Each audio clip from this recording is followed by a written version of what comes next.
అందరికీ మన ప్రభువును రక్షకుడైనటువంటి యేసుక్రీస్తు వారి పేరిట ప్రేమపూర్వకమైన వందనాలండి. ఈ రోజు నుండి మనము యోహాను సువార్తను ధ్యానించబోతున్నాము. అయితే యోహాను సువార్తకు సంబంధించినటువంటి లేదా యోహాను సువార్తలోని ఎన్నో విషయాలను మనము ధ్యానించడానికి ఈరోజు మనం మాట్లాడుకోబోయే విషయాలనేవి ఇంట్రొడక్షన్‌లా మనకు ఉపయోగపడుతూ ఉంటాయి. అందులో భాగంగా యోహాను సువార్త 4 అధ్యాయాన్ని మనం చూద్దాం. అందులో సమరయ స్త్రీని గురించినటువంటి ఎంతో వివరణాత్మకమైన సంఘటనలు మనకు కనబడుతూ ఉంటాయి. ఇక్కడ యేసుక్రీస్తు వారు సమరయ స్త్రీతో మాట్లాడిన తర్వాత, ఆమెకు సువార్తను ప్రకటించిన తర్వాత జరిగినటువంటి సంఘటనలను ఒకసారి మనం చూద్దాం. యోహాను సువార్త 4 అధ్యాయం మనం గమనించినట్లయితే గనక, యోహాను సువార్త 4 అధ్యాయము 25వ వచనం మనం చూద్దాం.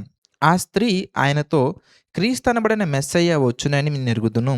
ఆయన వచ్చినప్పుడు మాకు సమస్తమును తెలియజేయునని చెప్పగా, యేసు, నీతో మాట్లాడుచున్న నేనే ఆయననని ఆమెతో చెప్పెను. ప్రియమైనటువంటి దేవుని వారలారా, అలా చెప్పిన వెంటనే అనగా ఇంతలో 27వ వచనం మనం చూస్తే, ఇంతలో ఆయన శిష్యులు వచ్చి ఆయన స్త్రీతో మాట్లాడుట చూచి ఆశ్చర్యపడిరి గాని, నీకేమి కావాలనైనను ఈమెతో ఎందుకు మాట్లాడుచున్నావనైనను ఎవడునూ అడగలేదు.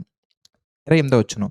ఆ స్త్రీ తన కొండ విడిచిపెట్టి ఊరిలోనికి వెళ్ళి 29వ వచనం మనం చూస్తే, మీరు వెళ్ళి నేను చేసినవన్నీయు నాతో చెప్పిన మనిషిని చూడుడి, ఈయన క్రీస్తు కాడా అని ఆ ఊరు వారితో చెప్పగా, వారు ఊర్లో నుండి బయలుదేరి ఆయన యొద్దకు వచ్చుచుండిరి. ప్రియమైనటువంటి దేవుని వాళ్ళారా, ఇక్కడ యేసుక్రీస్తు వారు ఎవరు అనేటువంటి వివరణ లేదా యేసుక్రీస్తు వారు ఎవరు అనేటువంటి స్పష్టత సమరయ స్త్రీకి వచ్చిన వెంటనే, ఆమె వెంటనే రియలైజ్ అయినటువంటి ఆ విషయాన్ని ఆ ఊర్లో ఉన్నటువంటి అనేకులకు తెలియపరిచారు.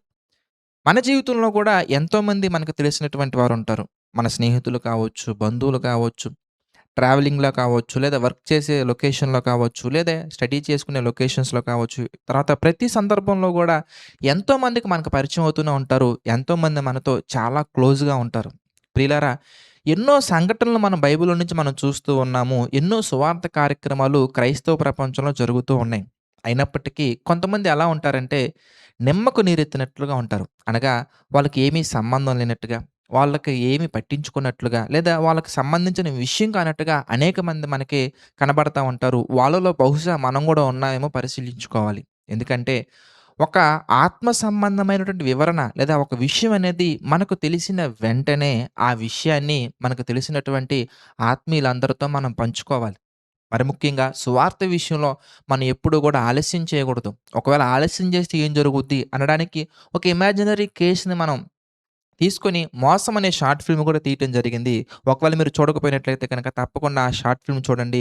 మరి మనకు తెలిసినటువంటి వారు మన ముందే మరి సువార్త అందకుండానే ఒకవేళ ఈ లోకాన్ని విడిచిపెట్టవలసిన అవసరత ఏర్పడితే, మనం వాళ్ళని మోసం చేసినట్టుగా కనబడుతుంది. ఎందుకంటే వాళ్ళ ద్వారా మనం ఎంతో ప్రేమను పొందుకున్నాం. మనం గూడా వారికి ఎంతో ప్రేమను అందించాం. అయితే ఆ ప్రేమ ఇహలోక సంబంధమైనటువంటి వంటిదేనా?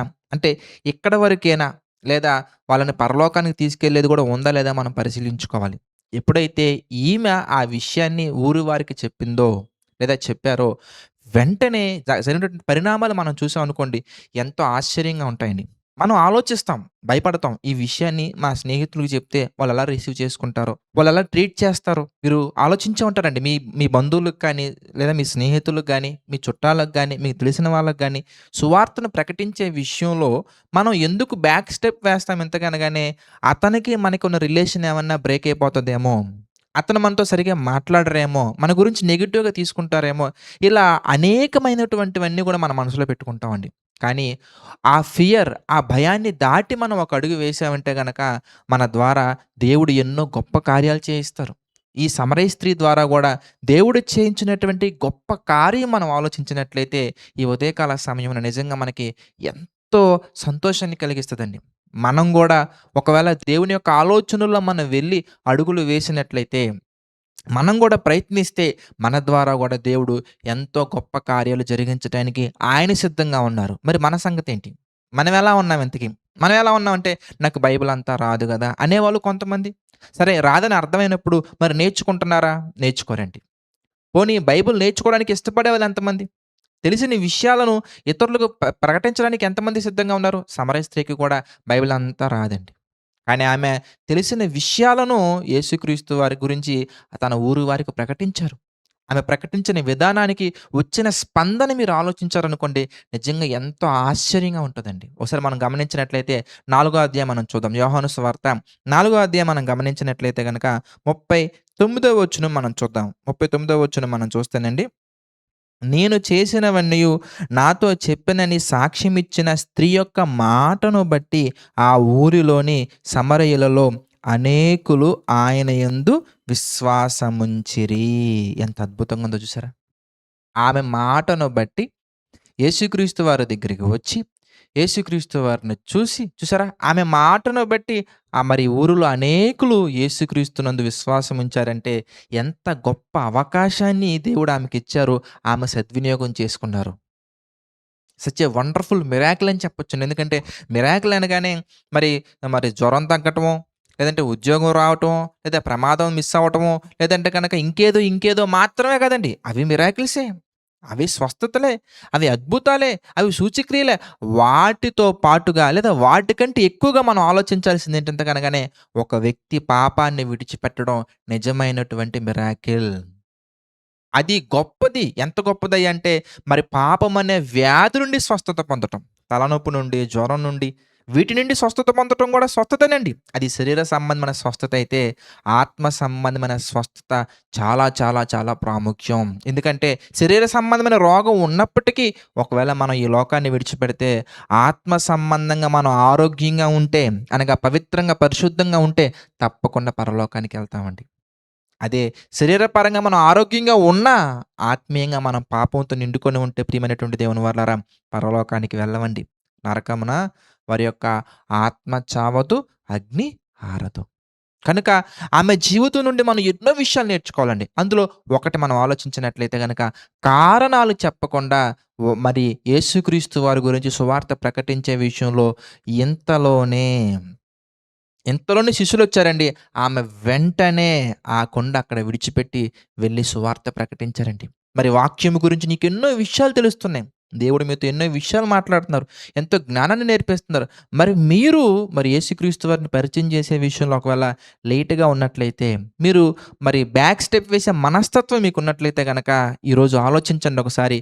మన ద్వారా గూడా దేవుడు ఎన్నో గొప్ప కార్యాలు చేస్తారు. మన ద్వారా గూడా దేవుడు ఎన్నో ఆత్మలను రక్షిస్తారు.